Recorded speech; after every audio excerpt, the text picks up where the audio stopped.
All right. This is how to make a PowerPoint become a NearPod so that it's not a passive thing. It's an interactive thing where students can work with what you're trying to teach them. So first thing I need to do is log into NearPod and go to my library and then click on New and Lesson. And I'm going to add, and there's two kinds of things typically I'm going to add that are part of the free account. One is I can add content, and content are things they can just see. Slides and slideshows are mostly what are in the free part. The video requires YouTube, typically. Well, I think actually video might be part of the paid. But I know these are safe things I can add without having to worry about paying for anything. All right, so there's also activity, things that they can do. They can type in the answer to an open-ended question. They can take a little multiple choice quiz. They can draw it where they highlight and draw and underline things that are on the page. And your PowerPoint, if you're planning on using that, you might want to save a little empty space on the slide you want to use for this. Right, so first thing I want to do is I want to add some content. So I'm going to add things that they can just read. I'm going to start with that, and I'm going to move them into the other ones. So luckily, I've got a PowerPoint shared by a friend of mine, a second grade teacher, a friend of mine who I know for a while, named Kelly Eads. This is her PowerPoint she shared, and this one's one on narrative perspective. I'm going to come over here, and I can't use it as a straight-up PowerPoint because I need to add them as pictures. Thankfully, PowerPoint has a very easy way to add it as pictures. Under File, 2 spaces below, it says Save as Pictures. Click. And now I can save as pictures. It's going to save it as a JPEG. And I hit Save. And it's made a folder on my desktop called Point of View PowerPoint. And if I go there, I'll see this one, where every single slide has been turned to an individual picture. Ta-da! Super fast, super easy, exactly how I like things. All right, now I've got all the slides converted into individual pictures so I can throw them into my NearPod. So I'm going to click on, I'm going to click over here on slide, and I'm going to add my title slide. I don't really want their title part, so I'm going to click it and delete. Click and delete, then add the image. Click on this one to add my own image from just straight up my computer. And the very first one, that's the right one. And save. Now that's going to be a single page on all together. Now I want, because I know this one is next, these three I think are going to go well together content-wise to kind of group them. I think that'll help them learn the basics that I need for them to learn about telling which person we're in. So I'm going to click Add Slide, but this time when I add the content for them to see, I'm not going to go with individuals. I'm going to group them as a slideshow, though, so they can flip between these 3 pages on their own. I'm going to click plus here, and then I'm going to add number 2, open. It's going to pull it in. It's going to look like it closes, but I still have got to add the other 2 because it says there's only one image. I'm going to double click this. It comes back here so I can add the next piece. Slide 3. There we go. And I'm going to stop right here at slide 4. I've got something extra special lined up for slide 5. And there's the 3 I need to let them read to get the background, to get the content that I need them to learn before I can have them do something. Save. Now those 3 are grouped together in one piece. I'm going to add another slide. This time I'm going to add an activity slide.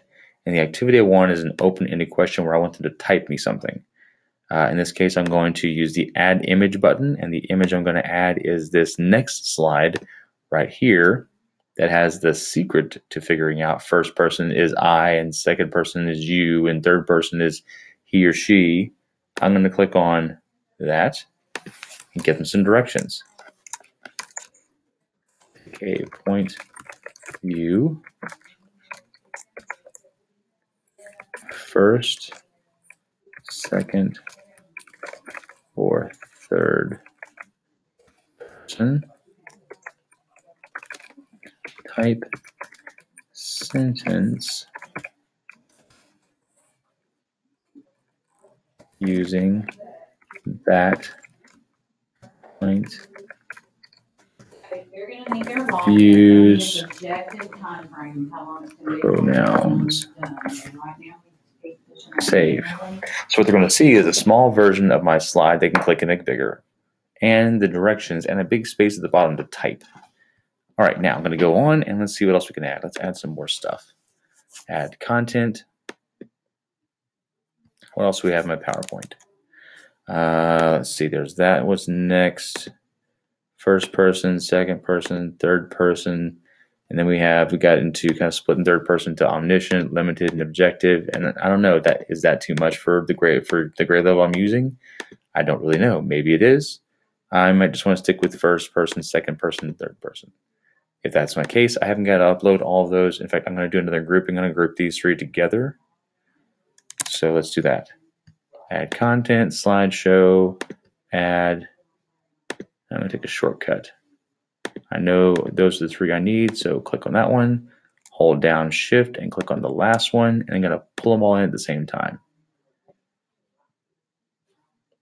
So I clicked on the first one, hold down shift, click on the last one, it highlighted all of them, and it pulled all three in at the same time, and it should be in the right order. All right, one more thing I want to do here. I'm going to add an activity. I'm going to add a draw it. Draw it is underline the pronouns that help tell the point of view. I'm going to have several that are copies of this. And then I'm going to click on this one, and I'm going to browse my pictures and find one of those. They're in the practice. I'll try this one, run number 1, open, and here's this. I'm going to hit save. If you accidentally picked the wrong one, hit empty canvas, it'll delete it and you can find it again. Save. Now I can go and add some more of those others there, just continuing going back to add slide, add activity, and do the draw it till I get done. Let me kind of give you a preview of what it looks like.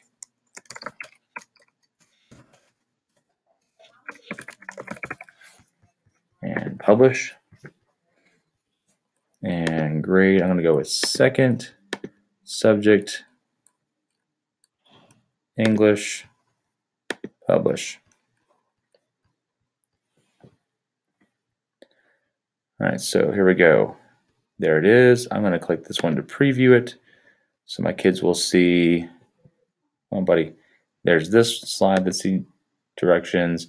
Here are these three that give them an additional background, and they have the ability to control what pages they're on inside of here. And then I'll put them over here on this one, and it says pick a point of view, and they can click on that to see the little secret tip for how you make a first person, second person, or third person. And they can click in here and type. And then they can come over here, and here's another group of here's first person, here's what second person sounds like mostly, and here's what third person sounds like mostly. And then we're going to go over here, and they've got the draw it, which takes a little bit to pull up. It's got underline the pronouns to help you tell the point of view.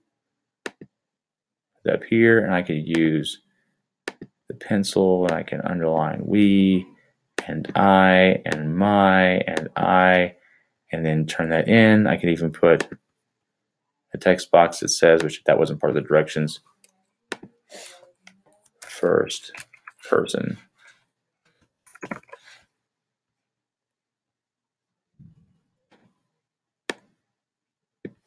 I could do that, but I'm not going to be that fancy. And then hit submit. So that's what it looks like for my students. Hope this helps. And if you get stuck making your own, let me know.